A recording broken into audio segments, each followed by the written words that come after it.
Okay, this is Black Re-Education TV, where we're stepping back from the brink towards a more meaningful future, with our theme verse being, "Thy word is a lamp unto my feet and a light unto my path."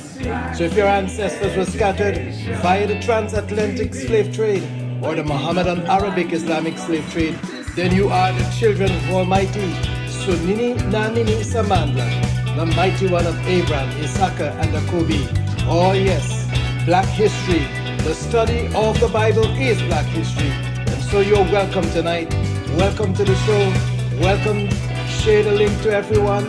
Let somebody know tonight that you are connected to the show. We give him all the praise. We give him all the glory. We give him all the honor because he is due all the praise and all the honor. Oh yes, share the link and text a friend. And after the show, make sure you follow us on all the channels. It is on Telegram Live. It is YouTube Live, Facebook Live, and the recording is uploaded on Bantu. You are welcome tonight to the show. All praises to Almighty Sunini Nanini Samanda. We give him all the praise and all the glory. Waking up the Bantu from sea to sea. Black Re-Education TV.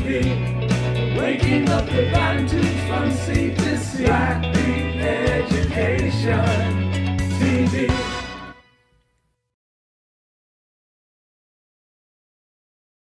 Of sunny, where love resides. The chosen seed is awakened. Feel it deep inside. A soul so pure, shining bright like the sun, spreading love and healing. We're all truly one. In the rhythm of the heartbeat, the melody unfolds. The Most High's grace surrounds us, His power untold. Through the whispers of the wind, we hear the divine call. The chosen seed, rising, breaking down every wall. Where the rivers meet the ocean, peace is found. The chosen seed walks in righteousness, forever crowned with every step they take. A new path is born, guided by Sunini Nanini, that never torn.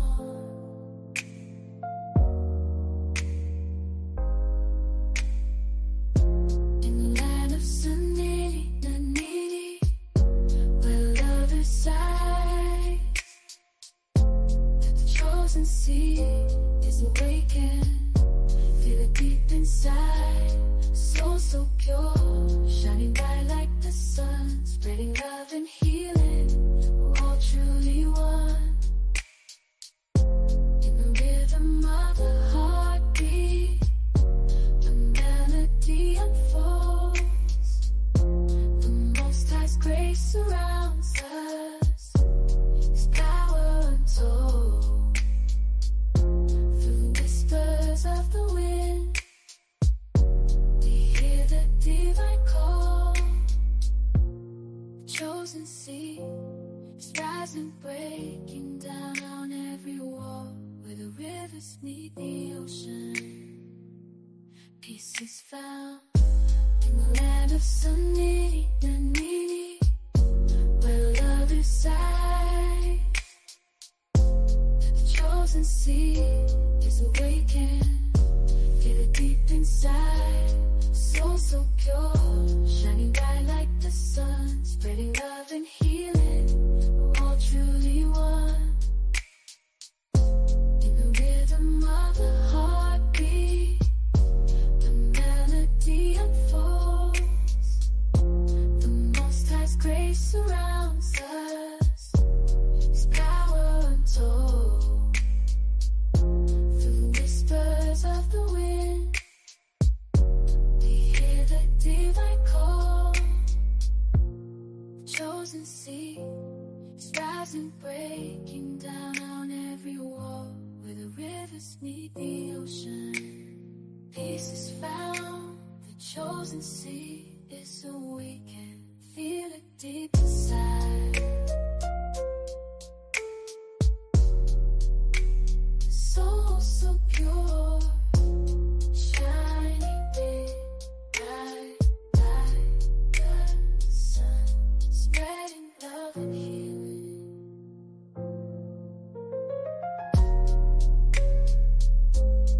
Oh, in the rivers meet the ocean, peace is found.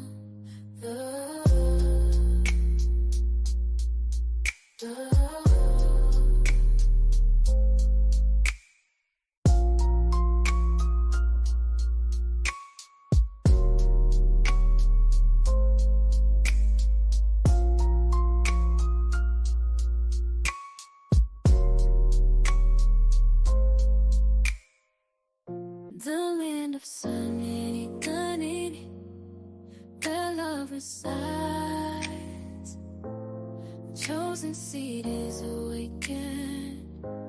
Feel it deep inside. A soul so pure, shining bright like the sun, spreading love and healing. We're all truly one. In the rhythm of the heartbeat, the melody unfolds. The Most High's grace surrounds us, His power untold. Through the whispers of the wind, we hear the divine call. The chosen seed, rising, breaking down every wall where the rivers meet the ocean.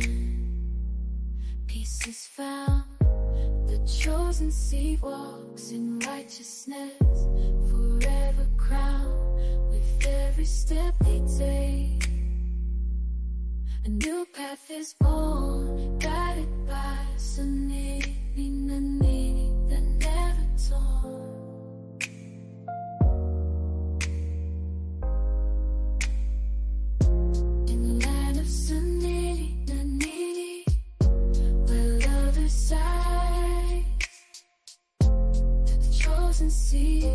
Is awakened, feel it deep inside.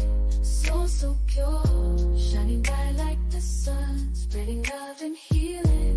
We're all truly one. In the rhythm of the heartbeat, the melody unfolds. The Most High's grace surrounds us, His power untold. Of the wind, we hear the divine call. The chosen seed is rising, breaking down every wall where the rivers meet the ocean. Peace is found in the land of Sunini, Nanini, where love resides. The chosen seed is awakened. Feel it deep inside. Soul so pure, shining bright like the sun, spreading love and healing. We're all truly one. In the rhythm of the heartbeat, the melody unfolds. The Most High's grace surrounds us, His power untold. Of the wind, we hear the divine call. The chosen seed is rising, breaking down every wall where the rivers meet the ocean. Peace is found, the chosen seed is awakened. Feel it deep inside. Soul so pure, shining big, bright like the sun, spreading love and healing.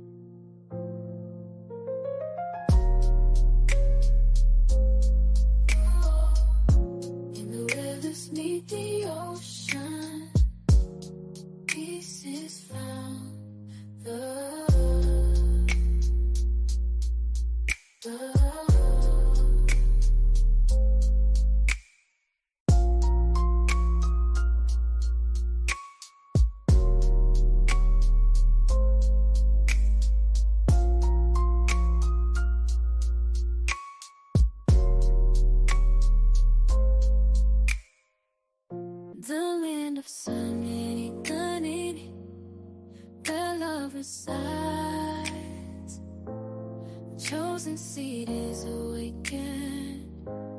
Feel it deep inside. A soul so pure, shining bright like the sun, spreading love and healing. We're all truly one.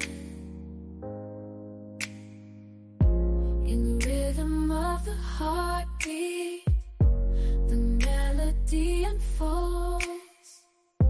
The Most High's grace surrounds us, His power untold. Through the whispers of the wind, we hear the divine call. The chosen seed, rising, breaking down every wall. Where the rivers meet the ocean, peace is found. The chosen seed walks in righteousness, forever crowned with every step they take. A new path is born, guided by Sunini, Nanini, the never torn.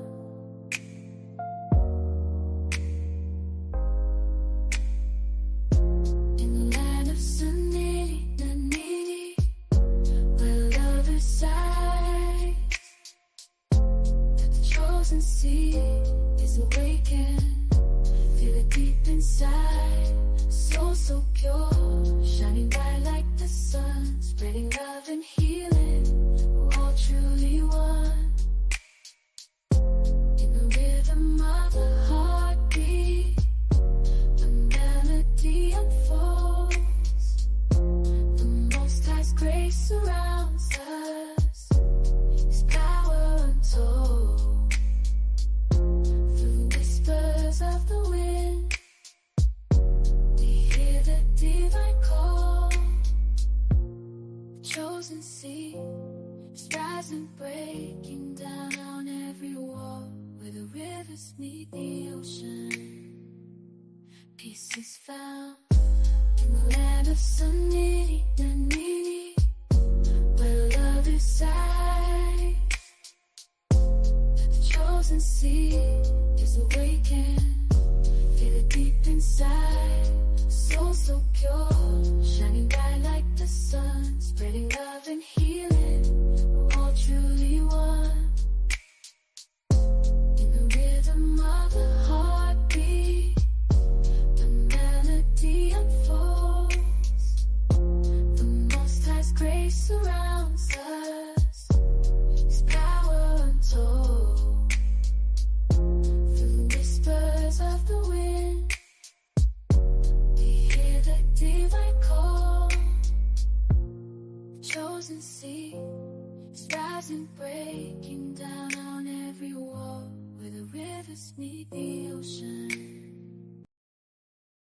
Every time we begin to say who we are, we're being told when we say we are the chosen, we're being told that we are anti-Semitic,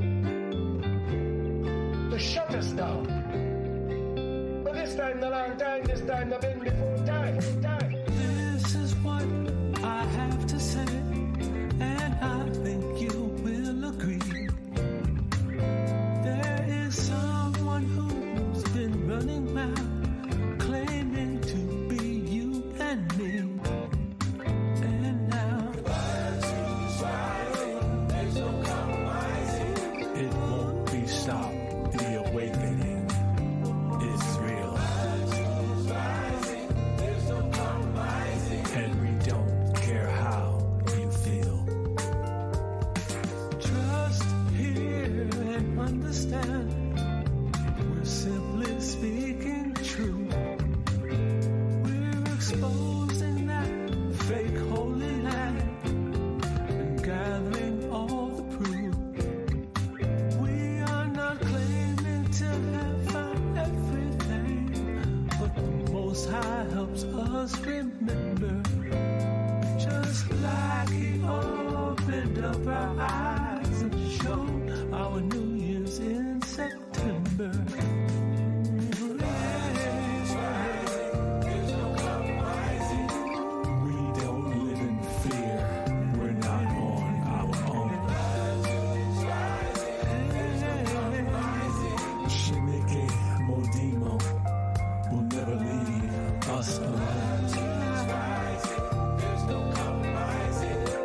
find any who bring them down to their knees. Their noses in the air and they're still walking tall. But pride comes before a fall. Now we'll see what comes about, unless we do forget. The Most High commands a righteous rule, and Bantu, we're up next.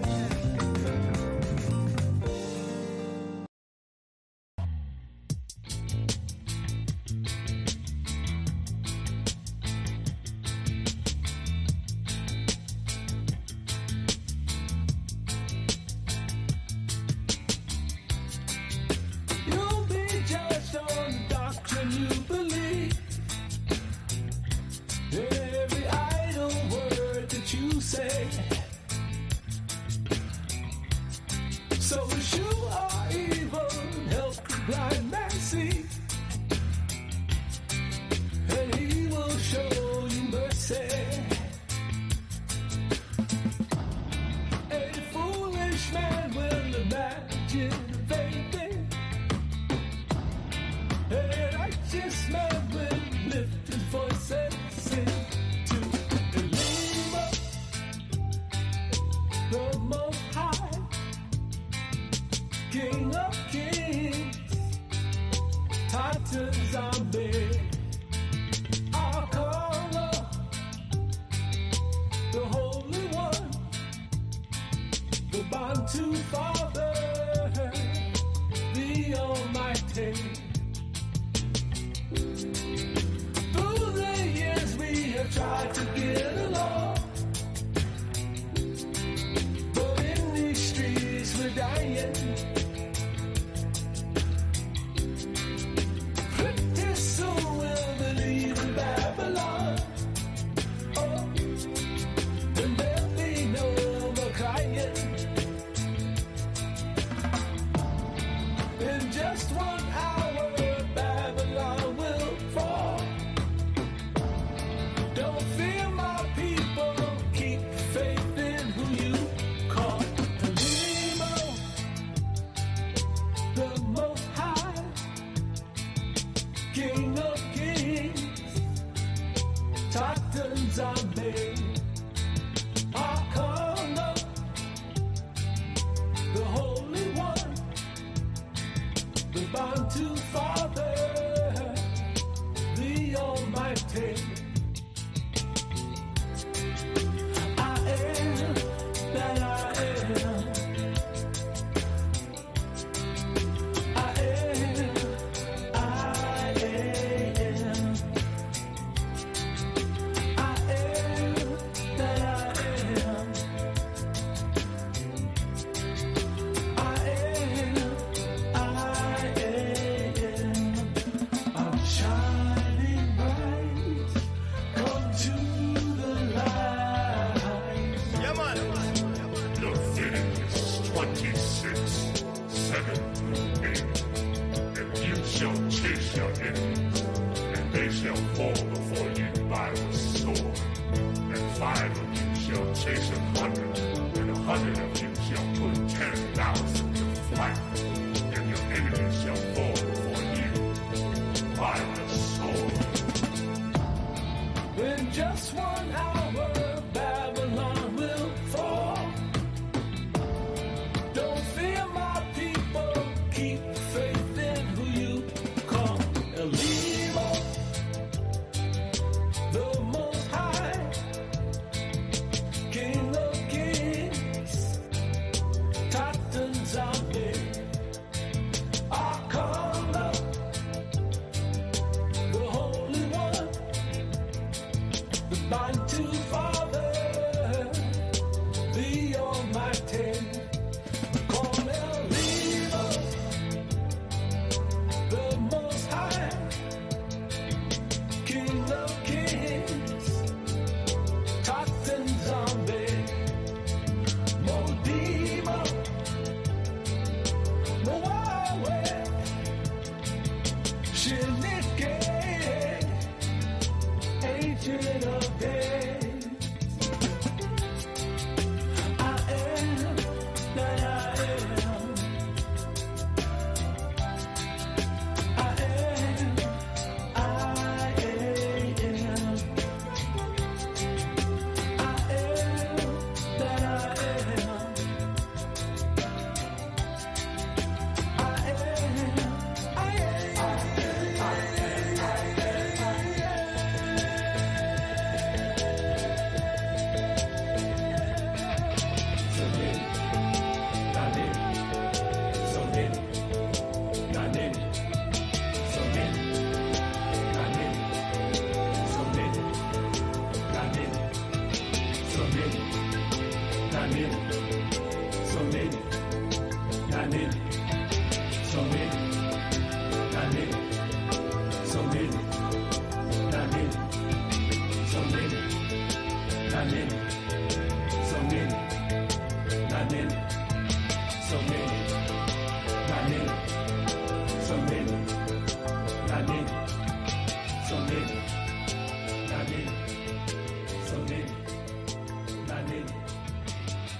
Sunini Nanini for breaking down every obstacle in the path to the redemption of his people. And we join the prophets that said, therefore the redeemed of Sunini Nanini shall return and come with singing unto Zion. That's what they said in the Bible. But we know it's Jerusalem. Paradise, paradise, paradise,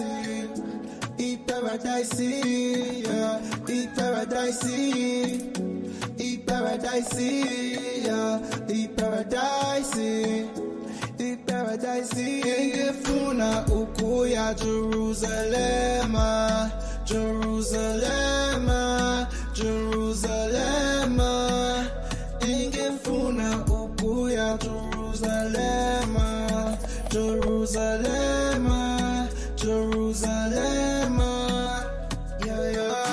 Yeah, I wanna go to paradise, where the roads gold and the weather's nice, where the Salema ain't on fight, no moon or sun, cause you be the light, the way, truth and light. So many na nene, Tata and Zami, mighty one of a Kobe, out in Egypt, you gon' lead us, you the one to redeem us, you love us but don't need us, false doctrine, you gon' free us.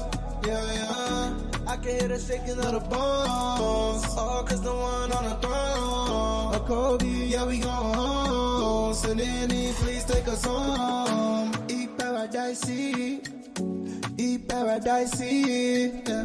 Eat paradise, eat paradise, eat paradise, eat paradise, eat paradise. Eat paradise, ingefuna ukuya Jerusalem, Jerusalem, Jerusalem, ingefuna ukuya Jerusalem, Jerusalem, Jerusalem, yeah.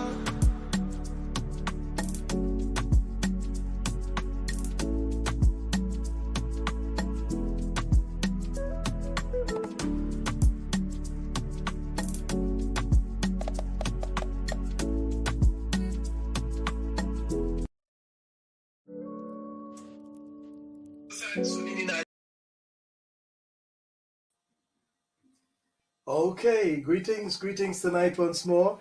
In the precious name of our Father Almighty Sunini Nanini Samandla, the mighty one of Abraham, the mighty one of Isaka, and the mighty one of Akobi. Welcome tonight to the show. Excuse me. Welcome tonight to the show where we study the scriptures, and remember the Bible is Black history. So if your ancestors were scattered via the transatlantic slave trade or the Mohammedan Arabic Islamic slave trade, then you and I are the biological descendants of the people who call in the Bible Abraham, Isaac, and Jacob. We've been offering tremendous proof. And so tonight, Happy Samba to you, Sabata, to all the children of the sea, the royal house of Okobi. And if you're joining us from the Pacific Islands, Australia, New Zealand, maybe you're listening to us in Tasmania, welcome to us tonight. Welcome to the show tonight. Or if you're listening to us from the troubled Arab, Asian, and European lands, welcome tonight. And if you're listening to us from the Caribbean islands, North and South America, or even Antarctica, you are welcome tonight.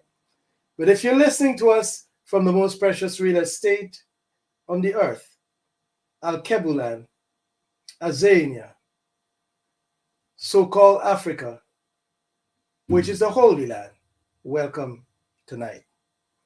And tonight, as we continue in our new series, Africa is the Holy Land, this is the Bible, Africa, and Abantu, part number 5. And in this part, we want to go in a little closer.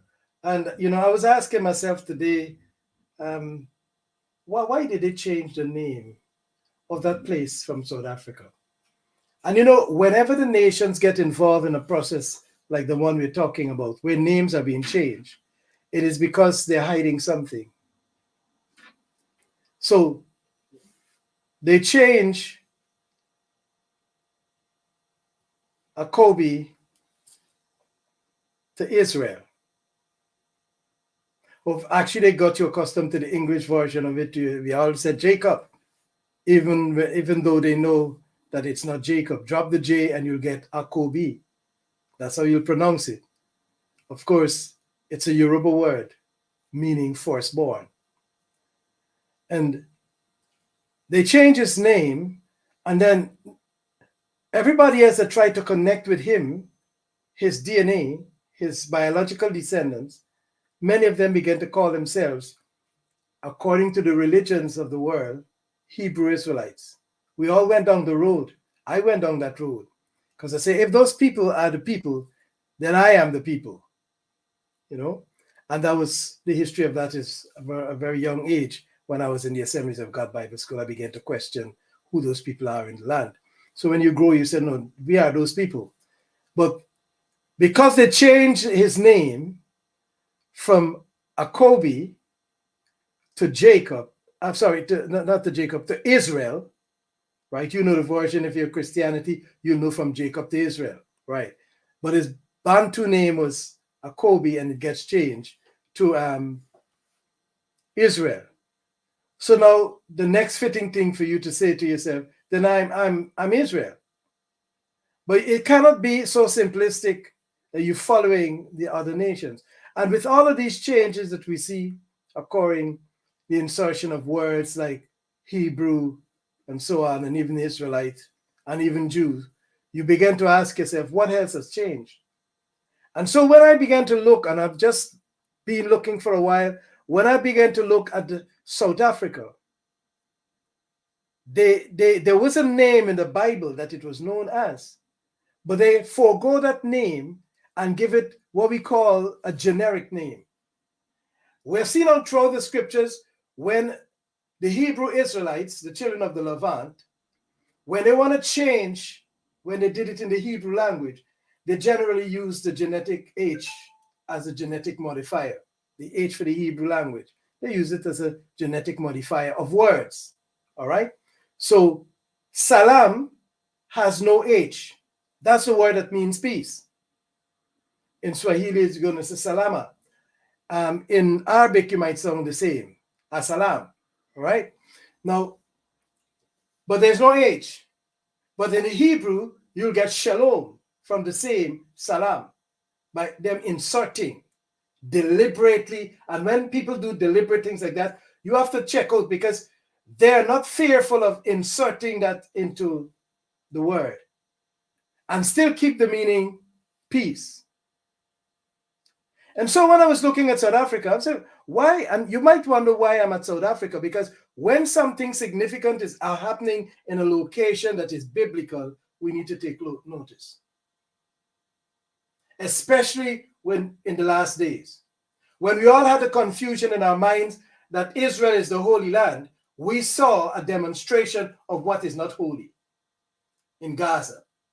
So when we connect the dots, it's though a mighty hand, the hand of Sonini Nanini, is taking us to a particular location in this present time so that we can unfold and expose. He's exposing the nature of what we're looking at.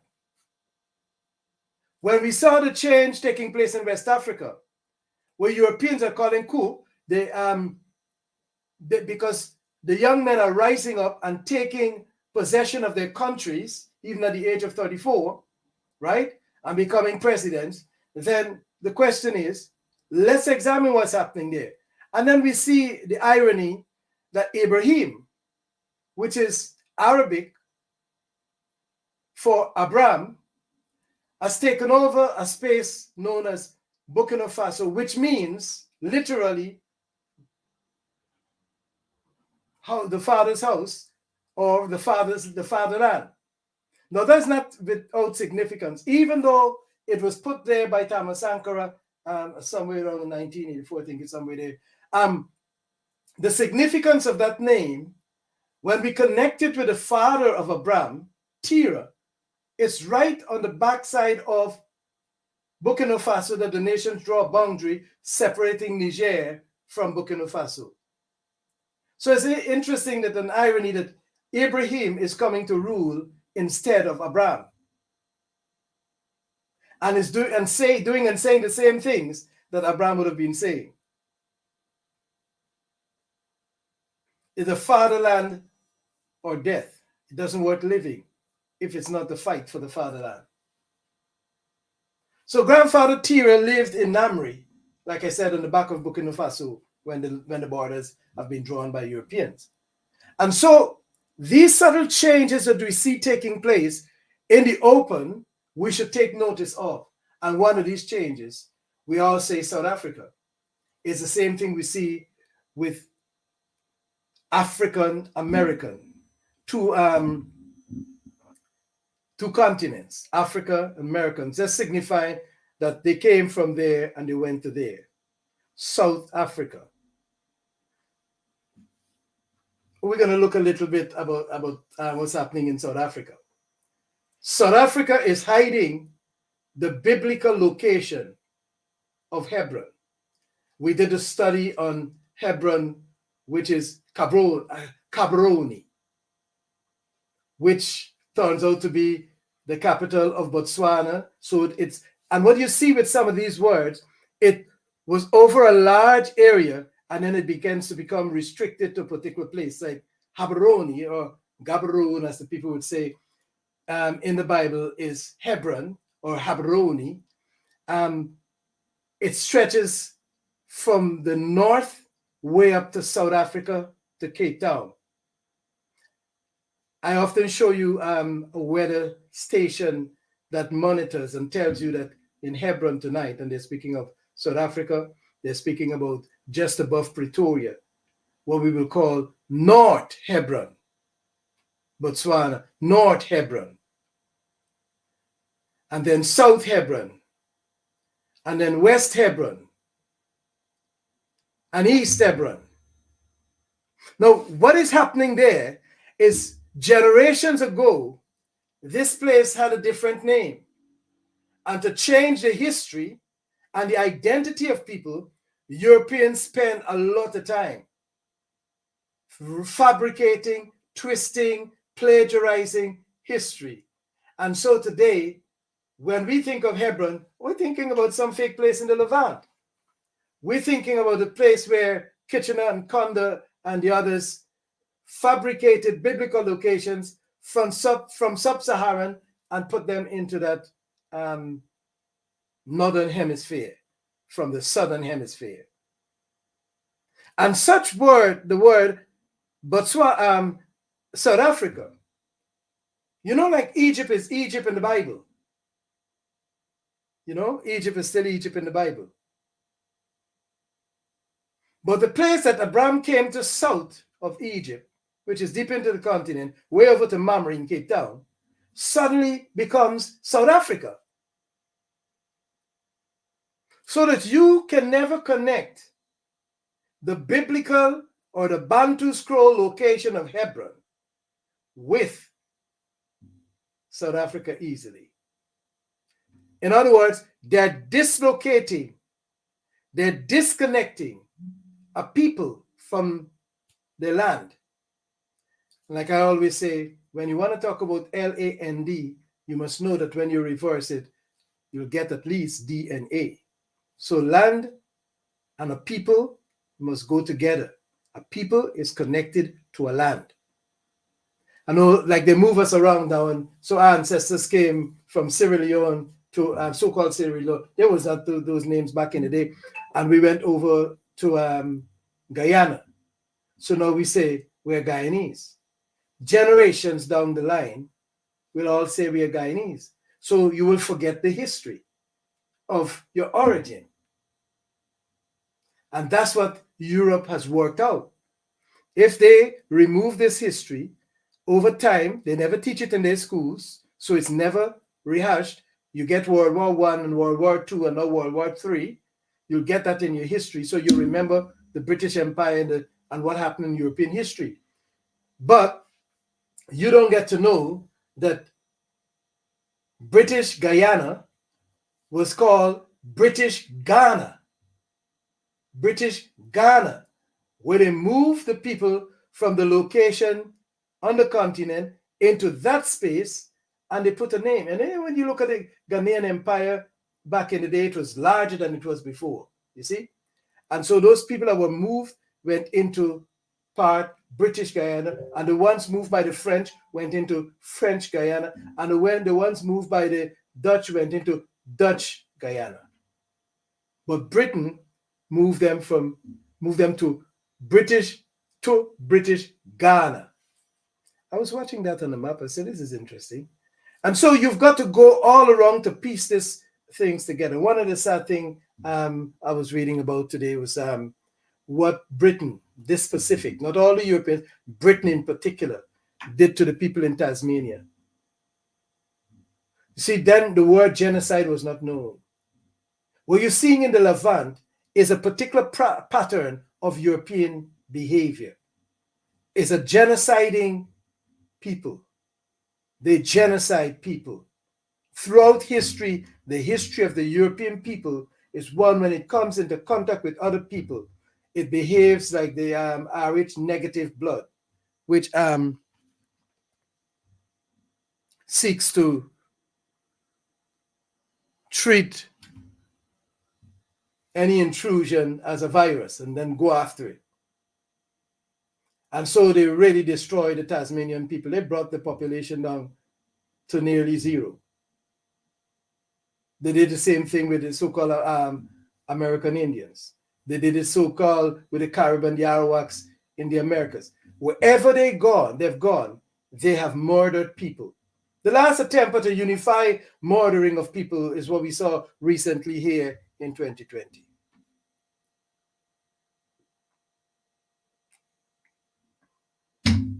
When everybody was subjected to the Qatar, the crown, the corona.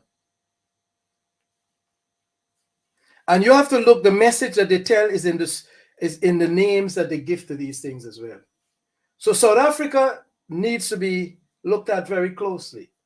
And I'm looking there because I see the head of the snake trying to raise. It's trying to raise its ugly head in South Africa once more. The system of apartheid by the children of apartheid. See, you are your father's child. I am my father's child. The seed remain. And that's why when there is a call for Europeans to repent or to say sorry, the children can't even say sorry for what their ancestors did. It's in the DNA. The problem is in the DNA. They will do it again. If Europe gets a chance to recolonize Africa before you say knife, they will do it. The program is on to do it right now. But you know, the ordinary person, when they look at Bible prophecy, they look at Bible prophecy from the standpoint that what Ezekiel said, what Jeremiah said. And I want to thank the person last night for one of the questions. which I'll answer more fully in question and answer next week. But I thought that I did try to address it a bit in the comment section, where it would appear as though there's a slight mixing up. Let me see if I can. I think I did copy that question, did I? I'm going to leave it for question and answer. It's going to be good at question and answer. But because of how Europe twisted its history, we got a set of issues happening. For example, the Khoi people or the Khoisan man in South Africa gets the impression, though he traveled from the east to get to South Africa, he doesn't know the history with him being part of the Canaanite grouping. See, unlike the people who call themselves today Ethiopians, Eritreans, and Somalia, they know that their original father is Cush. So they live in the kingdom of Cush. But they don't know that Cush is the father of Nimrod. Hence Nebuchadnezzar descended from there. Nebuzaradan, all of them come out from the same space. Babylon is on the continent. And these are the little things that Europe is counting on. In time, we will forget. And our children are on the verge of forgetting everything. And that's why it's important that this history be told, documented, and we teach it to our children. That's why in the scriptures you'll hear, and teach it to your children to the third and the fourth generation, so that they will not forget. So South Africa had its name changed to hide the biblical Hebron. So when you read Hebron in the Bible, you're talking about all the lands of Southern Africa. And in the center of that space is where Jerusalem, Ikayalame, exists, and happened to fall in the vicinity of Botswana, Namibia, South Africa, Zimbabwe in one part, Zambia in another small piece, right over to facing the area of Mozambique. And when you go on the old maps, you will see, as we'll show you as we go on, that those places are still referred to as West Hebron, which is the Karis region in Namibia. And then there is East Hebron, and we read it in the Bible, where Sunini planted a garden east, where we put the man. That's Mpumalanga in South Africa. And the word Mpumalanga means east. So right away we get a picture, and Adam's calendar is there in case we don't know that it's the Garden of Eden. Adam is not going to put his calendar in Iraq. You understand? Because he never lived there. And so when you begin to put the puzzle together, Europe decided, when they realized who the children of Sunini are, they decided to create a smoke screen and shift the story to the Levant. It's much like a Hollywood movie. When you finish the whole setup and the movie starts after it's produced and ready to go on the screen, you sit down and you watch and you enjoy. But the work that went into back there to set that story up so you can have a nice enjoyment wasn't fun. So it is with the story of the Bible being in the Levant. You had to create the Dead Sea. You had to create the Jordan River. You had to create the Euphrates River. You had to create the Tigris River. And you had to copy all the biblical location from Sub Saharan and put it over there, scattering them all over in a confusing manner, contrary to even the very scriptures that is trying to reflect. Because they never thought that we were going to go and read so deeply, forensically into this kind of matter. And so I know that when we say Africa is the Holy Land, there are those who will be turning up their nose, you know, your old Christians that following the church of white Jesus. And some people are not going to stop that, you know. Some people are not going to stop following white Jesus, even though they heard that the story was a black story. They're not going to stop it. They're going to do his cross. They're going to do his pictures over the door. They will do 6 or 7 Hail Marys and live a fake life. That's what Christianity is a fake. When our ancestors were living just a normal, everyday life, and the scribes were documenting their life so that their children could get a history and so they can follow the ways of their fathers, Europe seized on it. Where is the European history? And there's a conversation out there now about Black history. Well, what is Black history? Black history is a history when Black people were pounced upon by European people. So in fact, what they call Black history is really white history. That's white history. That's why there's no white history anywhere else, because it's there where white history is. And they didn't do differently to the people in Tasmania. They raped them, they murdered them. Stories for other days. But South Africa had its name changed because if it stayed as what it was, you would have connected the Bible story easily. So when I say Hebron, Habroni, or Garare, you don't know it's Harare, Zimbabwe in your Bible. When I say Maun, you don't know it's Maun in Botswana because they put a Maon and you think it's that one that they created over there. You go, you dip in the Dead Sea, and you think that you're in a biblical space. A lot of people went over to the Jordan River in the fake location and dipped. I'm not condemning you. We didn't know. I didn't. And we think that we're in a biblical space.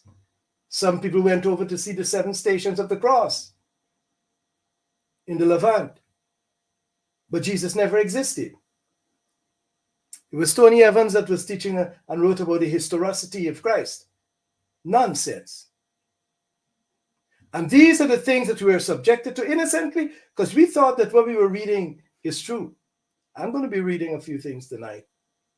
And there will be part 1 and 2 to this conversation tonight because, well, we continue on part 5, 6, 7. Because something happened in the space called South Africa. Or, better put, on the south side of Jerusalem, where it was located, in the kingdom of Judah. That's where all those Europeans are. The Boers, the British Europeans that are there in Cape Town, they are in the kingdom of Judah, which is on the south side of Jerusalem. And they don't want to be dislodged. And they came very close to legally again holding power in the southern kingdom. They played a game. And the ANC played along. And then they played the full hand before the game was finished. We'll wait to see what the ANC will do. Whatever happens, Sunini will destroy everything that is not of his. He will tear it down. See Kenya.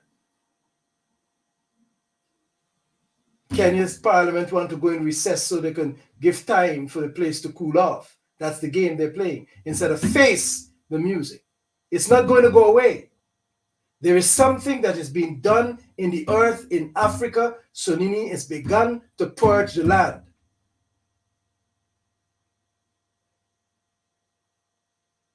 Jeremiah said it. Ezekiel said it. The valley of dry bones, they will come alive again. This is not the whole house of Israel. There's no Israel on the continent. There's no God of Israel there. We don't worship him. You see, and these are the things that was closed to us, but is now being opened. And as it opens up, a whole set of things are happening. Be not in any doubt that Sunini Nanini has put his name in Jerusalem Ekailami, up south. But Abraham lived. Issachar and Jacob lived there.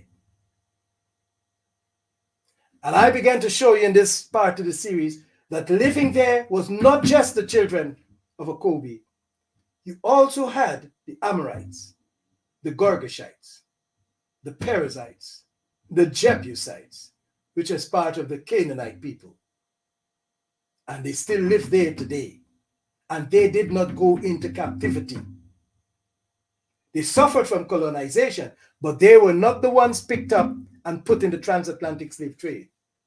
This was exclusively the children of Jacob. Remove them far from their borders. That's what you read in your scriptures. But you're applying that scripture to people that inserted themselves in the Bible, the children of Israel. And so now you get connected with the children of Israel. I knew that there was something in my spirit as a young boy attending the Assemblies of God Bible School when I asked Pastor Smart, the late Pastor Smart, may his soul rest in peace, who are the people in the book? And the people's in the book, because when I'm reading, and I said, who is those people in that land called Israel? He said, those are the Jews. And I said, who is us? He said, everybody else is Gentiles. So the Gentiles switched the game. I remember that conversation as though it was a couple of minutes ago. I said, but why when I'm reading this book, those people that I'm reading about, I seem to feel connected with the DNA of those people. I'm connecting with these people. That time DNA wasn't widespread. As I'm connecting with, as though I'm part of that group. And he began to smile. Those who know him, he's got deep dimples, and his dimples went in. And so I say that to say, when we were in Christianity, we had these questions in our minds, but we couldn't get the answers because those pastors did not have, genuinely, honestly, did not have the answers. They were suspicious of things which they would not discuss with the students. Because when you become a pastor now, you know that there are things that you can't say with the congregation because you're having questions about those same things. For example, this drinking of the blood. I was questioning that thing forever.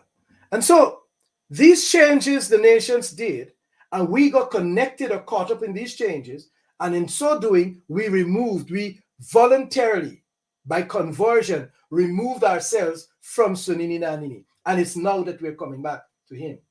And as we're coming back to him, he is hearing us and he is answering us. He is demonstrating his power of deliverance to his people. He's speaking to his people like he spoke with the prophets back in the days, because we're the children of the prophets.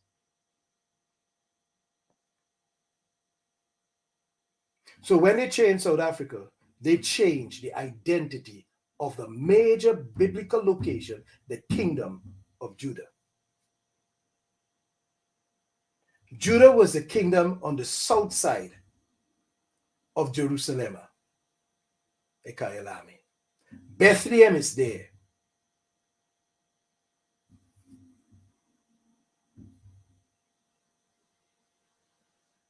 And the temple stood in the center.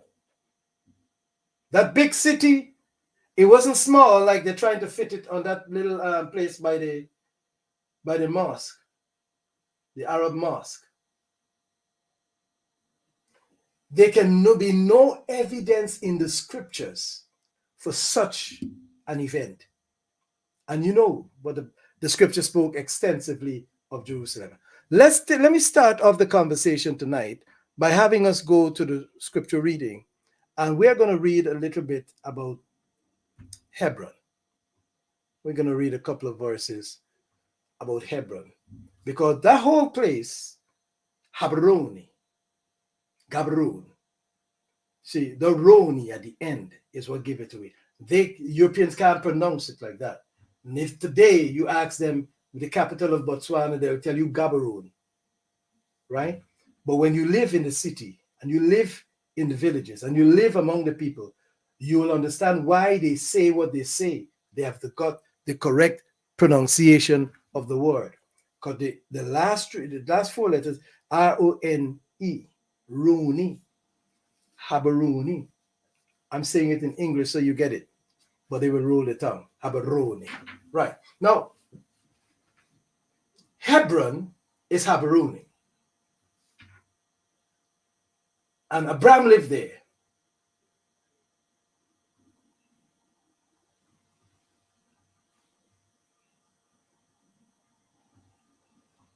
Jacobi lived there. Issachar lived there. Our ancestors lived there. And there is evidence, like we showed you in one of the shows, that we find the children of Naphtali there. And the British was the one that changed what the Boers said. The Boers said Natali, and the British said Natal. And then we left with KwaZulu Natal. So they were out changing the names of the biblical locations so you can connect the Bible with that story. First, let me start off by sharing with you my screen, and then I share with you Hebron, and then we go into the scripture reading tonight.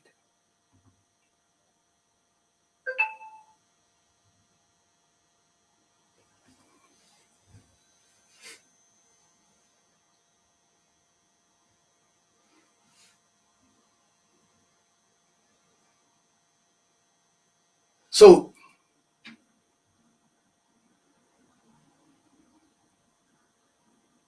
put it to the point where you can get to see it. The word you're not seeing is Hebron. Let me just click in it. I'm just going to open it up. I'm going to pull it over this side so you can see what I'm talking about.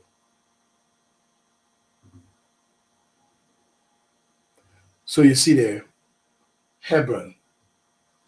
This is South Africa. Right? Just pointed it. You see? Hebron, Madibang, M-A-D-I-B-N-G, Madibang, North, West, South Africa, Hebron. Now, when that's where it's there, right at where you see that. Let me click on that map as well. See if I can get it open up. Right? So just above Pretoria, going back towards Botswana, if I can just push this out a little, minus. Keep your eyes on the yellow dot. That's where it's Hebron, yeah? Keep your eyes on that yellow dot. And if you look carefully, you see Botswana. The word you see for the capital of Botswana is the word, the derogative way of referring to the word Habaroni, Hebron, that whole space. So all on this side is north of Hebron. And then all on this side is south of Hebron. That's why the place cannot be called South Africa. Because South Africa limits the scale of the Bible story. That's why all the Bibles, lots of the Bible locations in the southern kingdom, this is where the southern kingdom was located. So that's Habaroni, just above Pretoria. Habaroni is the capital, and it's in the Bible is the Kabaroni, KH. In my tongue don't roll, and I can't pronounce it properly. But that KH sound is what is the Strong's changing of the word Hebron. And even Hebron needs to get an E at the end, so you get Heberoni. That's the word. And the word originates in the Southern Sotho language, right? Which is a language like Swana, Botswana's language. And so you'll get the same kind of sound coming out of, for the KH, they will say GH. All right? Now then, if this is the biblical location, Hebron, let's read what the scripture says about Hebron. One of the first references to Hebron is right up in Genesis chapter 13, verse number 18. It says, Abram removed his tent. He was dwelling in tent. Abram removed his tent and came and dwelt in the plains of Mamre. And then they say, which is, I wouldn't say in, I say which is a part of Hebron or Habaroni, south. That's where Mamre is. Botswana today is Habaroni, north.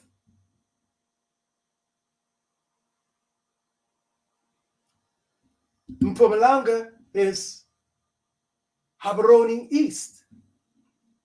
On the west side of Jerusalem is Habaroni, west, which is like saying West Jerusalem, East Jerusalem, and Mpumalanga, North Jerusalem. You could go as far as Zimbabwe, because those walls in Zimbabwe that they, Smithsonian and others, and Heritage and all of them clearly proclaim as the walls of Great Zimbabwe, is to hide the fact that they know is the walls that stood on the northern side of Hebron. But they can't say that, because you will know that the temple was inside of that great city. But let's read about more Hebron. So Abram removed his tent from a place, and he came and dwelt in the plains. Now, like I said when we did the first show on this, the plains are low-lying areas by the riverside, or by the side of a lake, or by the side of a sea, the plain. And it says, Abram removed his tent and came and dwelt in the plains, the low-lying area of a place called Mamre, which is Hebron. Which is Hebron, Cape Town. Abram came and he lived in Cape Town. So you understand why Europeans want Cape Town. You see, I have to connect the dots to the present time so you could understand. The DA operates out of Cape Town. There was a British man calling for the secession of Cape Town to create their own town, like Orania and the other two. They know that this is the Holy Land, but the people living in the Holy Land, they don't know that. Even as I'm saying here today, they can connect all I'm talking about, but they don't understand. Even to our brothers and our brother and sister that were singing the song, Jerusalem e Kayalami. They were thinking that they need to go to the land of Israel. When they were singing, the children of Jerusalem was singing and praising, and the whole world was dancing. And that was a sight to see. That's Sonini's sense of humor. Because he knows that the day when everybody wake up to the reality that this song was talking about the real Jerusalem, they're going to say, hey, everybody's dancing. All nations, bobbing and weaving. Jerusalem, Ekayalami. So he lived in Hebron, south. And Sarah died, verse 32 of verse 2 of chapter 23. And Sarah died in Kirjath Arba, A-R-B-A. And see, another name, which is Hebron. She dwelt in Cape Town, Mamre, Hebron, south. Same place with her husband, Abraham. Evidence. Only 3 we need, but we got dozens. And that same place is called Land of Canaan. Hebron, Kirjath Arba, Hebron. Mamre, Hebron. Cape Town, Hebron.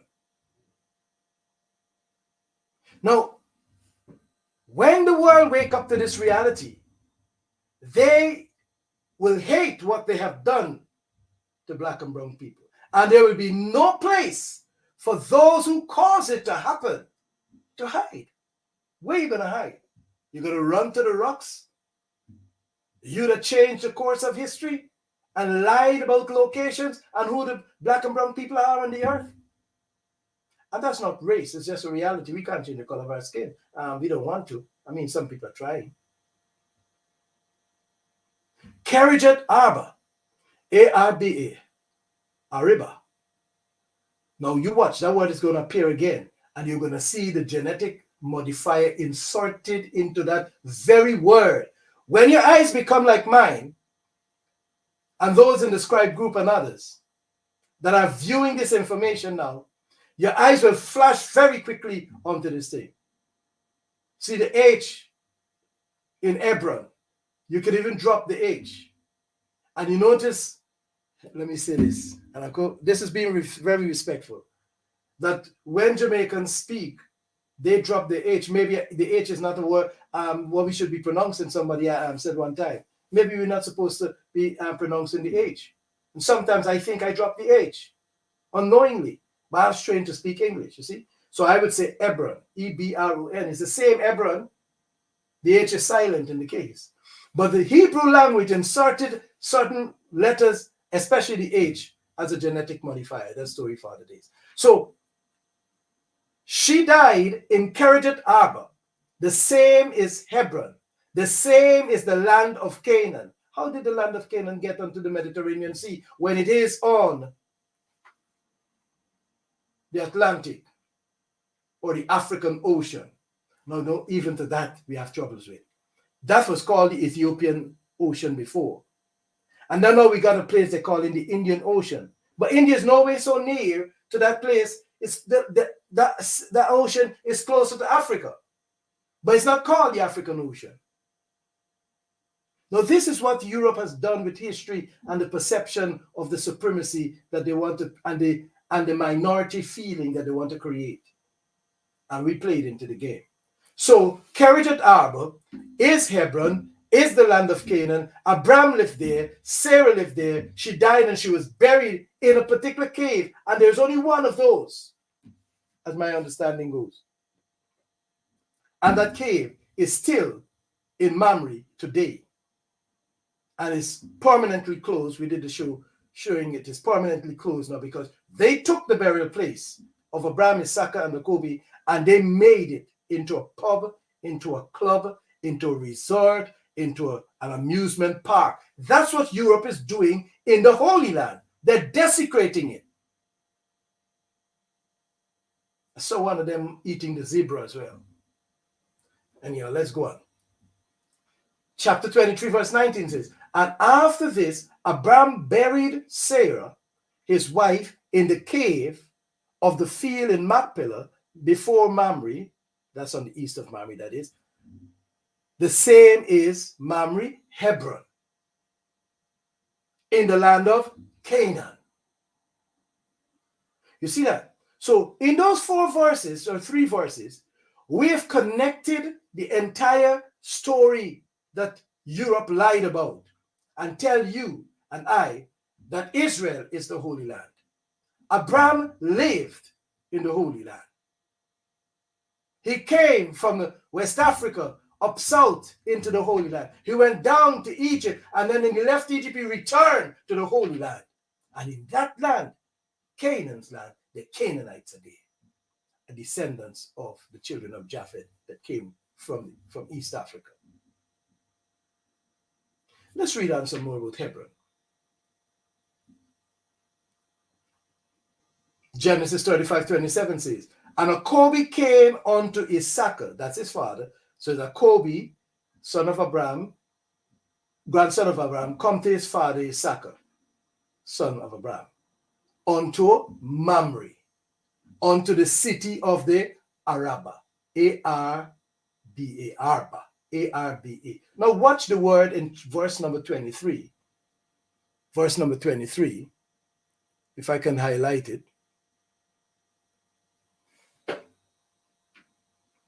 Chapter 23, verse number 2. That's the word, A-R-B-A. Watch the same word having its spell. And this is not grammatic mistakes, typo. No, this is an attempt by the scholars, the Hebrew scholars, the rabbis, who are translating, copying the Bantu language. And here we have the subtle change in, it says here, and Jacob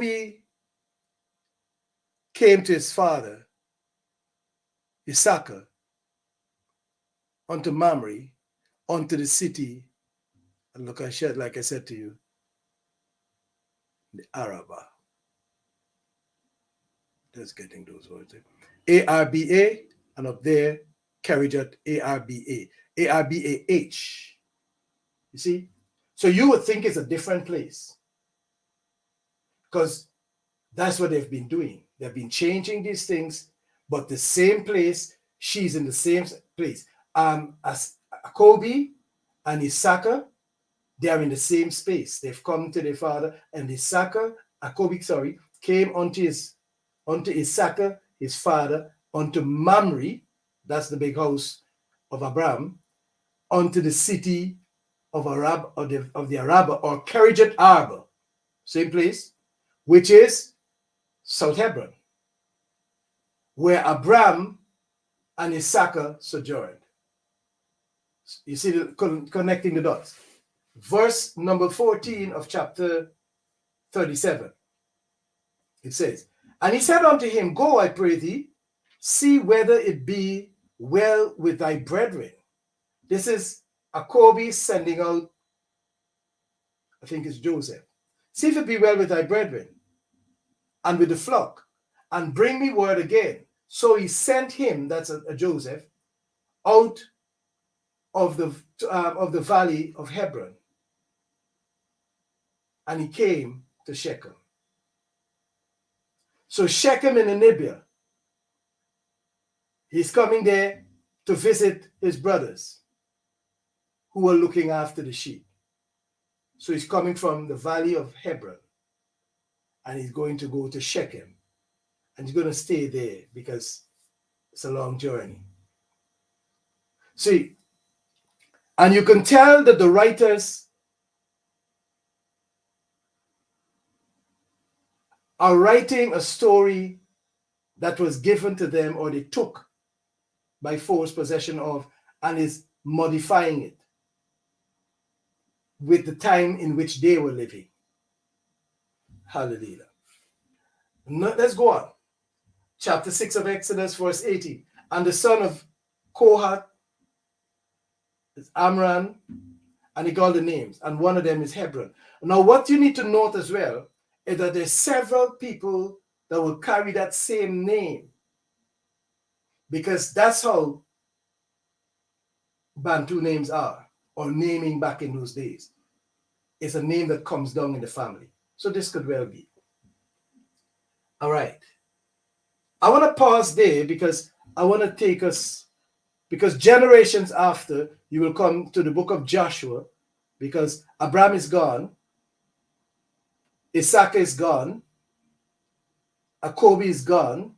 He died in Egypt, and his body was brought back to be buried in Hebron, in the tomb in Mamre, right?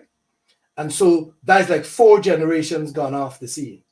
And Joshua comes up there with Moses, and they're talking about these same places.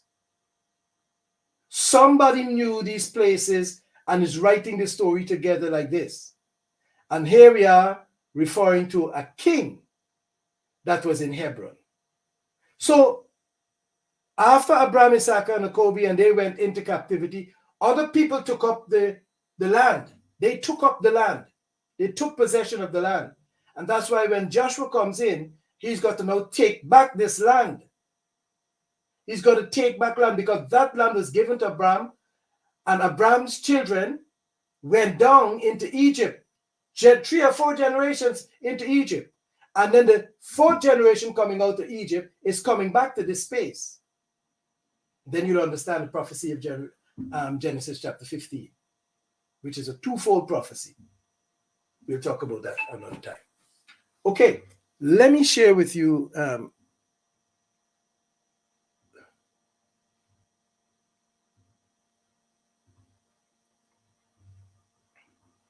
I'm going to rush down a couple of slides. This is part 5 of the series, The Bible, Africa, and Abantu. Africa is the Holy Land, part 5. Now, we spoke about the genealogy, and we looked at the people of Canaan that went up south. These Canaanites here from the lineage, this is Japheth. This should be Japheth over here, and not Ham. Japheth is over here. He's over the black people. His name, Japheth, means Egypt. It's a Greek word, That means in the Issacosa language, Japeti, right? So we know these are his children because his father is Noah, and Noah can only produce black and brown children. That's why these children are black and brown. The European nations are not black and brown, and therefore should not be under the lineage of Japhet. That's the work of Josephus and others. Right. So here we have Canaan, and these children, Sidon, he stopped over in the Democratic Republic of Congo. So we have the Hittites, the Jebusites, the Amorites, the Girgashites, the Havites, the Arkites, the Sinites, the Arvatites, the Zimrites, and the Hamathites. Now these are the children of Canaan. And that's why when you read the scriptures that we read just now, you're going to see that they end up in the land of Canaan, right? This is the children of Canaan here.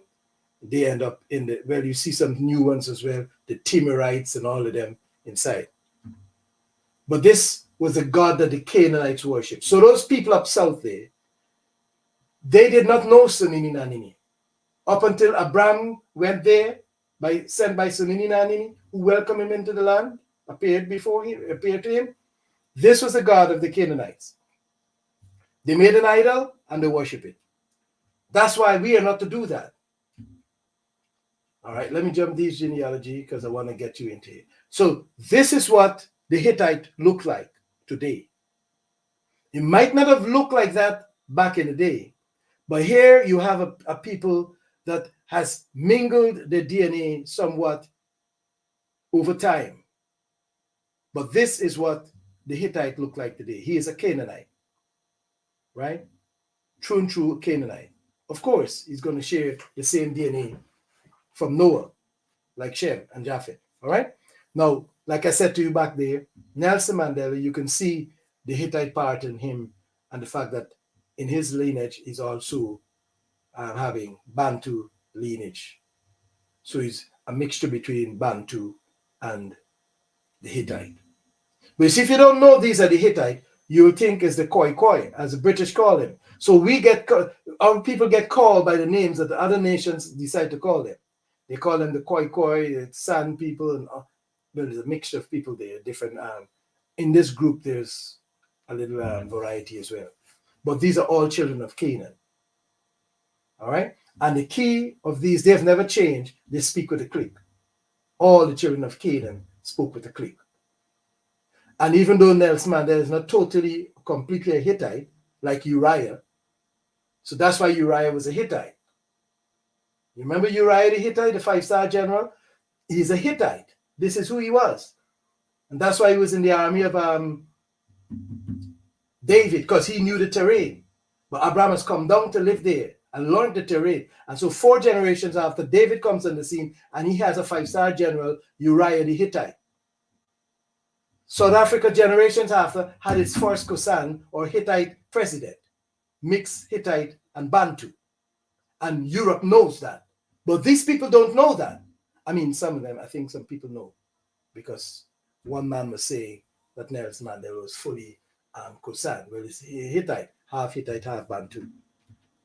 And I did promise to go into his genealogy. The purpose of that was to show you that when you get into his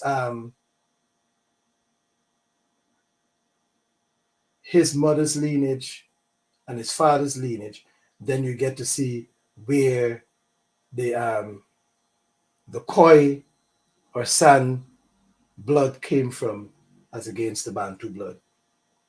All right? And then you'd see that his lineage going back could lead back to the, it's going to go back to Nguni. It's going to go back to Nguni. All right? But I'm not going to go deep into his history. This is another part of his history. But here in this map, we've got a little picture of the Bantu in West Africa. All right? He's here. And then he's here as well. And he's here. He's here. And he's there. So the Bantu, they seem to have been moving, as Chukwemeka from Igbo land would say, in an anti-clockwise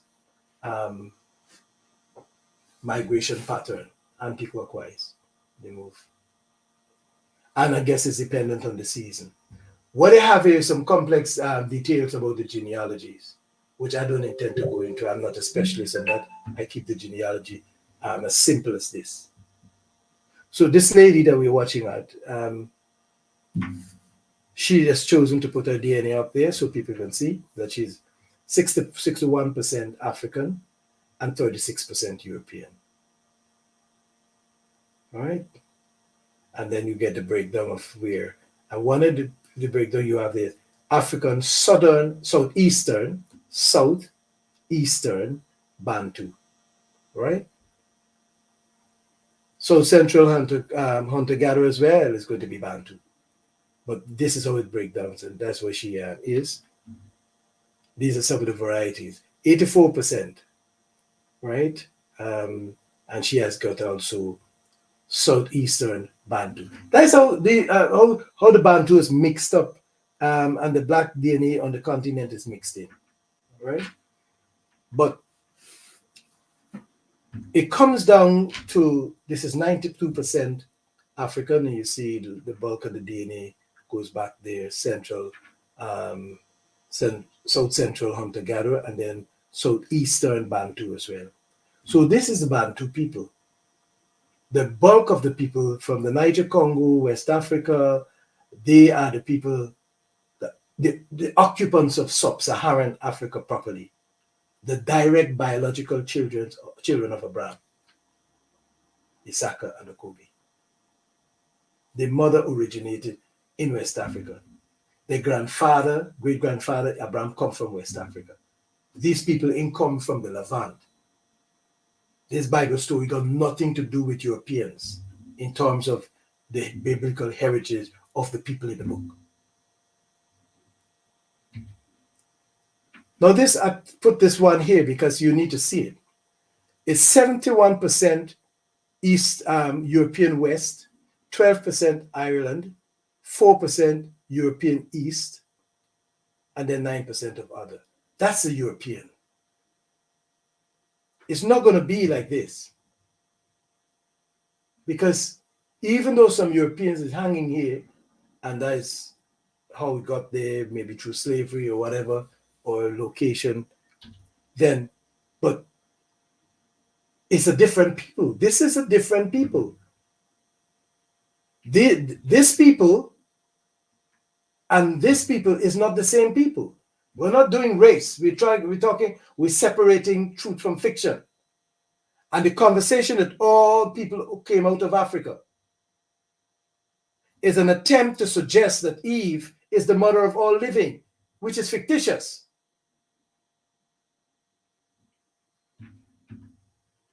Now, this is what the Western Bantu people look like. This is the children in the Northern Kingdom. This is the Southern Bantu people, maybe some Central as well. This is Central and Southern Bantu people here. These are the Nilotics, not really, these are not Bantu, but they are the children of Japhet lineage. They share the same, some of the same DNA. And the Pygmies, they share some of the same DNA. And it's this just imagine all of these people in generations by generation at some point intermarrying each other. And then you can get what you're seeing today in the continent of Africa.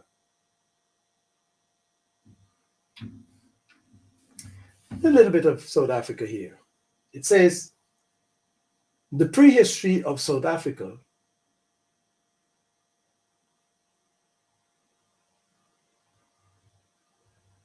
it says the wider region, Southern Africa, from the Middle Stone Age until the 17th century. Southern Africa was first reached by Homo sapiens. This is Europeans' conversation.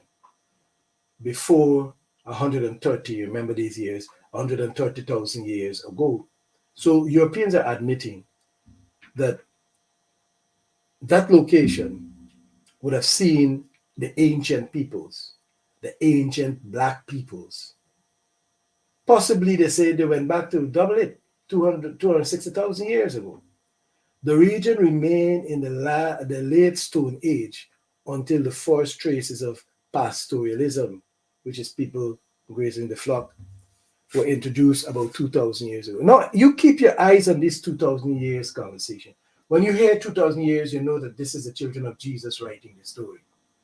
Everything is 2,000 years ago. So he's saying that these people appeared at the end of the Stone Age when pastoralism was introduced by who? 2,000 years ago. The Jesus story they give us, 2,000 years ago. This is a people that is writing history from the position of fabrication. And then they talk about the Bantu migration. Let's continue on this side. The Bantu migration reached the area now southern Africa, now South Africa. So the Bantu came south. So that's how we know they came from the West Africa and they came south around the first decade of the 3rd century, over 1,800 years ago. Now 2,000 years ago, then 1,800 years ago. Early Bantu kingdoms were established in the 11th century. First European contact dates to 1488. So we don't know if all of these dates are true, but if it's 1488, from the time they came here, they started plotting. From the days of Columbus, we gotta go back and look at the story I did concerning Columbus, right?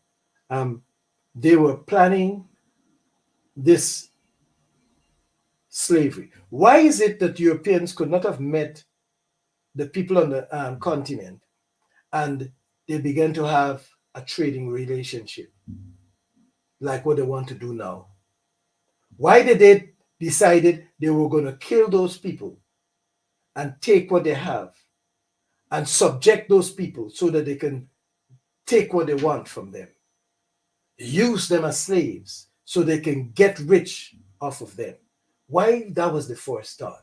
When you question that, go back to the Bible and then read the story of Cain and Abel and analyze it for yourself and ask yourself the question, why is it that if Cain had a conversation with Abel and Abel had a conversation with Cain the day before, why the next day it was Cain killing Abel and not Abel killing Cain? Have you ever wondered why? Then we see the same pattern repeated here. When they come into contact with another people that is different to them, their first action is to get rid of those people. They want to be here alone. They don't want to share. And if they pretend that they want to share, like the DA in South Africa, it's because they just want a foothold. Imagine the DA was interested in having a deputy. They want to be in the cabinet from the standpoint of a deputy president. They forgot what they did to South Africa. They should be so humble and say, no, we don't want to do that. We just want to share with you. We just want to share with you.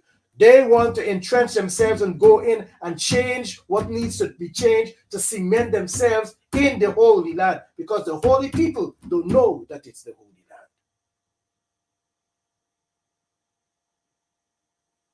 So they say the first contact was with 1488. But in 1611, they start translating a book that is not theirs. And the next thing you know, they took the people of that book and enslaved them. And then began to project themselves as the authority and control a land that by its own terrain is not their land. The Holy Land, the center of the earth. Jerusalem is the center of the earth, not a little thing in the Levant. And so, to get to do a part of this, they had to change the name from South Africa, from Hebron, the biblical Hebron, to South Africa. So it becomes a generic name. West Africa, East Africa, North Africa. But there's a country in North Africa named Egypt, one named Libya. This country in East Africa, those are in North Africa, in East Africa named Kenya. Why is South Africa still? Because how do you get to say to the world that this is Hebron? This is the biblical Hebron. It's the Bible that says it. So they had to get you to read the Bible in the opposite, in the reverse. So when you read Genesis 13:1, I think that's where we're gonna close. I'm not gonna go on the others yet. I want to take you to Genesis 13:1.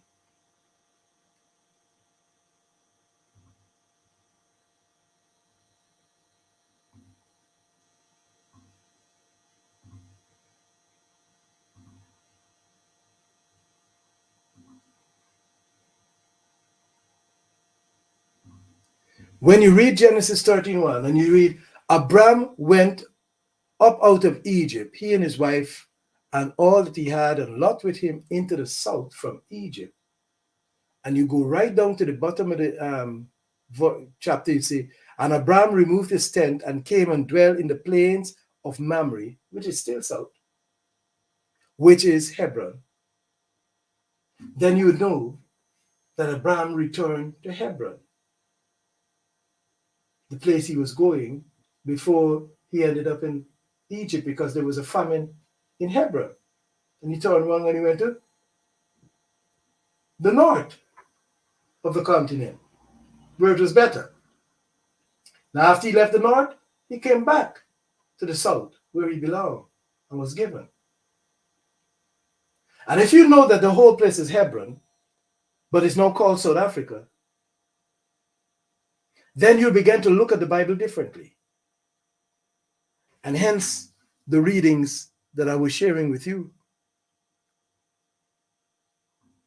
And if you jump over a little, in Numbers chapter 13, verse 22 says, and they ascended by the south. Who is they? The spies that came to spy out the Holy Land. Moses tell them, get thee up southward. And they ascended by the south. They came to the south. Now they come home to the land of Tira, so they're in West Africa. And Moses is sending out from Mount Paran, which is on the banks of the Niger River in West Africa. And he's saying, and they ascended by the south and came to Hebron. So the spies came there. The 12 spies that came to spy out that land that their ancestors lived in before, but they were all born in captivity. They went down to Egypt, and their ancestors died in Egypt. Levi died. Jacobi died. All the children died over there.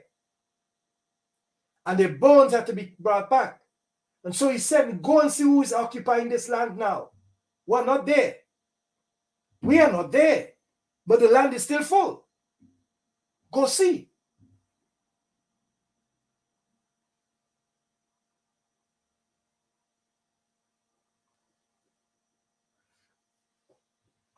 And they ascended by the way and came unto Hebron,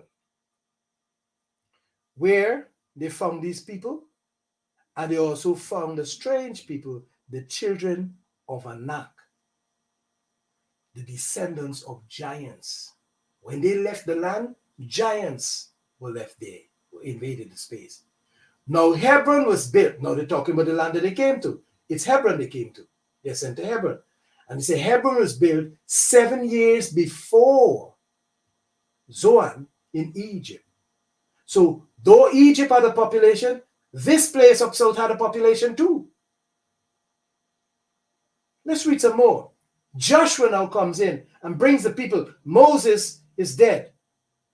And Joshua is now leading them in. Wherefore Adonai Zedek, king of Jerusalem, sent unto Hoham, king of Hebron. So he's in the land, up south. And a very notable place is there below Kimberley, even unto Deber, king of Eglon. And that place is named Deber still today in South Africa. You're going to get there. Let's read about Hebron.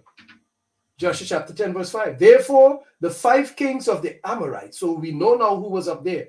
5 kings of the Amorites, and these were the names of them there. Adonizedek, king of Jerusalem, the space that became the kingdom of Jerusalem. Then you had Hoham, king of Hebron. So you know parts of the land is being named like that as well. Piram, king of Jarmuth, and Japhi, Jafie, king of Laish, and Deber, king of Eglon. These were 5 Amorite kings. Those are the children in the lineage of Canaan. And they were up south. Verse 5, we can read with sense now. Therefore, the 5 kings of the Amorites, the king of Jerusalem, the king of Hebron, the king of Jarmuth, the king of Laish, and the king of Eglon gathered themselves together and went up, and that they and all their hosts, and encamped before Gibeon and made war with Gibeon. Gibeon is in Namibia. And they warred with Gibeon because Gibeon made peace with the children of Akobi. And the children of Gibeon had to call for the help of Joshua. Verse 10:23, we're coming down.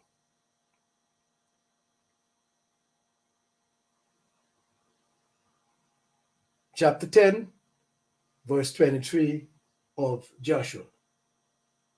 And they did so and brought forth those 5 kings unto him out of the caves. The king of Jerusalem, the king of Hebron, the king of Jarmuth, the king of Laish, and the king of Eglon. And Joshua went up from Eglon, and all Abantu with him unto Hebron, and they fought against it. So they went to fight. They went to fight to save the people of Gibeon. And he took it, and the king thereof, and all the cities thereof, and he smote them with the edge of the sword, and utterly destroyed all the swords that were therein. Now these were not the people. These were the people that worshipped the Canaanite god. He left none remaining, as he had done to Hebron, so he did to Deber, so he did to the kings, the other kings, the king of Libnah, and so on. And at that time came Joshua and cut off the Anakims from the mountains, from Hebron. There were giants around that space. And from Deber. And Deber, yes, the same company that bears the name in Botswana. Their original location was just below in the vicinity of Kimberley. That's where Deber was. We're going to show you that as we come there on the map. So we're talking about Hebron. And from Anab. And from all the mountains of Judah. Drop the H. That's where the kingdom of Judah is, up south. And from all the mountains of Akobi, Joshua destroyed them utterly with their cities. There's no Israel there. You get the picture. There's no Israel there. Israel is a spanner thrown into the works to chuck the story into the Levant. And the king of Jerusalem won, and the king of Hebron won. And Joshua rebuked him and gave unto Caleb, the son of Jephunneh, Hebron. He gave him Haberoni, Hebron North, because we can see him operating out of Maun as well for an inheritance. So Joshua inherited North Hebron. And Hebron therefore became the inheritance of, Caleb, the son of Jephunneh, not a Kenite, no. You just watch that word. We're going to come and talk about that word another time. He is not the son in the Kenites, among the Kenites. All right? And Joshua, it says, and Caleb, the son of Jephunneh, and that land is his unto this day. So those children are Caleb's descendants. Because that he wholly followed Sunini Nanini Samandla of Akobi, not Israel. And the name of Hebron before was Kerijat Arba. Comes out. So you get to get the receipts. It's adding up. Same place we in, up south, which is called, and they put Araba, was a great man among the Anakims. That's why they call it. So you see, when you go back in the history now, you find the Anak, A-N-A-K. That land, they were there. A stone throw away, if you continue going further south, you should end up in Antarctica, where those giants are now. But we'll get there. Okay. And the land had rest from war. And unto Caleb, the son of Jephunneh, he gave a part among the children of Judah. So they had a part on Hebron North, and they also had a part on Hebron South, where they had springs. According to the commandment of Sunini Nanini to Joshua, even the city of the Arba, the father of Anak, which was Hebron South. So you notice the range. There is a name and a place narrowed down to name to the capital of Botswana, Hebroni. That's it there. But back in the day, it was a wider span that it occupied. All right, and then we'll jump some of these and get into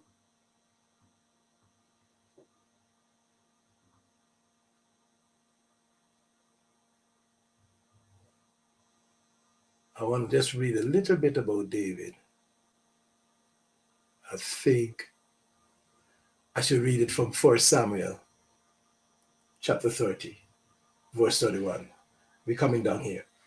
And to them which were in Hebron, and to all the places where David himself and his men would want to hunt.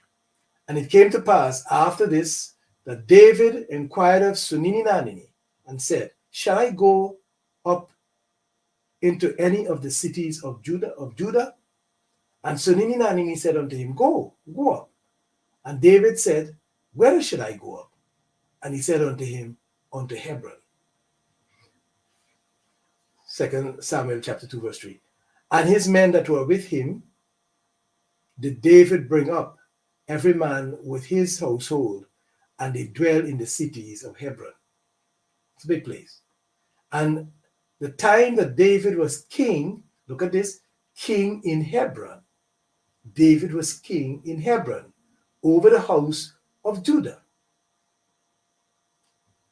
and was there for 7 years and 6 months as the king.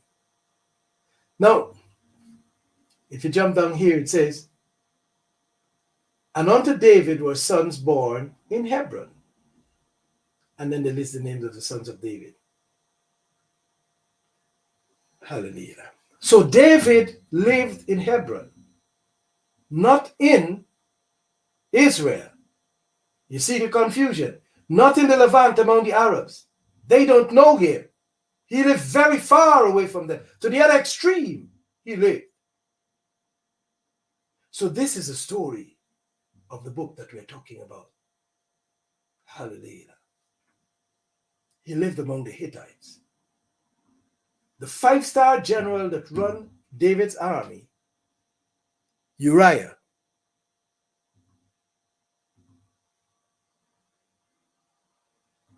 he was a Hittite. In other words, this is a Hittite family. In this that they call colored in the Cape, it's a mixture of Asian and white, Asian and black, Asian and all the versions of the Europeans. They mix it. Indian, Muslim, everything mixed. You can see all of them here. That's why they want to call it a rainbow nation. Now, remember, this is the Holy Land. This is what happened there. This is what Europe did there. Arabs mixed, Asian mixed, all the European versions, the Germans, the Dutch, all of them mix up there.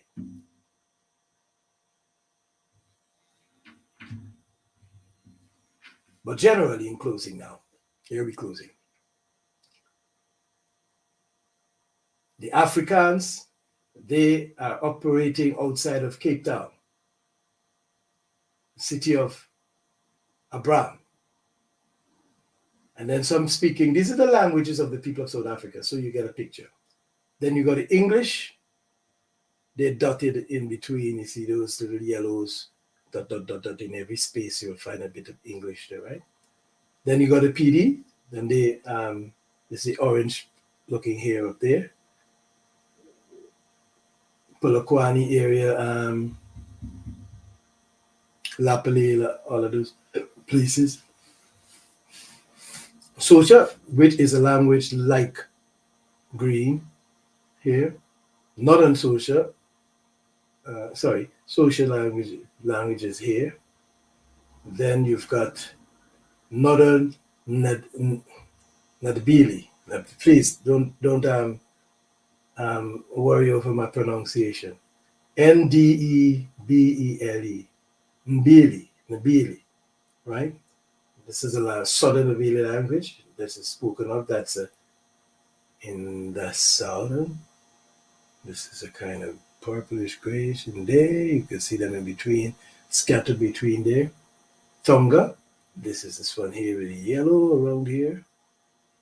Over by the Mozambique side there.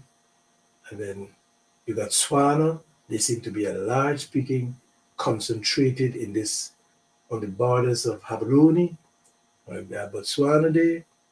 The whole of Botswana there. Get in there. Swana. Then you got the Chivenga, Benda. This is green, light greenish. You can see them fitting in between there. Isikosa, it's a large group concentrated in the, I think this is the Eastern Cape. And then you got the Zulus, another strong concentration here, coming out from Naphtali. And that's how the space is population. This is not European lands. This is not a native land for Europeans. And Europeans cannot lead a government in this space anymore. Whether, the former was by force, this one is now by deception. Once you get in your foot in the door, then you could say you were legally elected by people. And this land need to be very wary. South Africa need to be very, very careful how they're treading. But Sunini's hand is in this matter. I wanted to share this tonight because I thought it's important that we understand that South Africa is not South Africa. There's nothing like an African American. When that word is used on him, it's to hide his true identity. When you hear the word South Africa, the true identity of Hebron is being hidden in that space. And I want you not to stop there. I want you to continue to read the other references to Hebron, and so that Sunini can continue to enlighten us as we continue this path. We've got the conclusion of this aspect of it. Next time we come back, we go into a little more on the DNA aspect of it, which we started off looking at the DNA of the peoples of Southern Africa, especially Abantu. And you're going to see that the Bantu is related, the West Bantu is related to the Southern Bantu because it's the same family, come from there. And then you see them going up southeast, and then they're going up into the east, and they come back around again. It's the same family. Then they get chucked out into the diaspora, you call them today, right? Millions out there, and they're going home. I want to thank everyone tonight. Happy Samba to you again, and to your family. May the Most High Almighty Sunini Nanini continue to watch over us as we continue to experience His glorious resurrection. Thank you, and good night. Education TV, waking up the Bantus from sleep to Okay, this is Black Re-Education TV, where we're stepping back from the brink towards a more meaningful future. With our theme verse being, "Thy word is a lamp unto my feet and a light unto my path." So if your ancestors were scattered via the transatlantic slave trade or the Mohammedan Arabic Islamic slave trade, then you are the children of Almighty Sunini Nanini Samandla, the mighty one of Abraham, Isaac, and Jacob. Oh yes, Black history, the study of the Bible is Black history. And so you're welcome tonight. Welcome to the show. Welcome. Share the link to everyone. And let somebody know tonight that you are connected to the show. We give him all the praise. We give him all the glory. We give him all the honor because he is due all the praise and all the honor. Oh yes, share the link and text a friend. And after the show, make sure you follow us on all the channels. It is on Telegram Live, it is YouTube Live, Facebook Live, and the recording is uploaded on Bantu. You are welcome tonight to the show. All praises to Almighty Sunini Nanini Samanda. We give him all the praise and all the glory. Waking up the Bantus from sleep.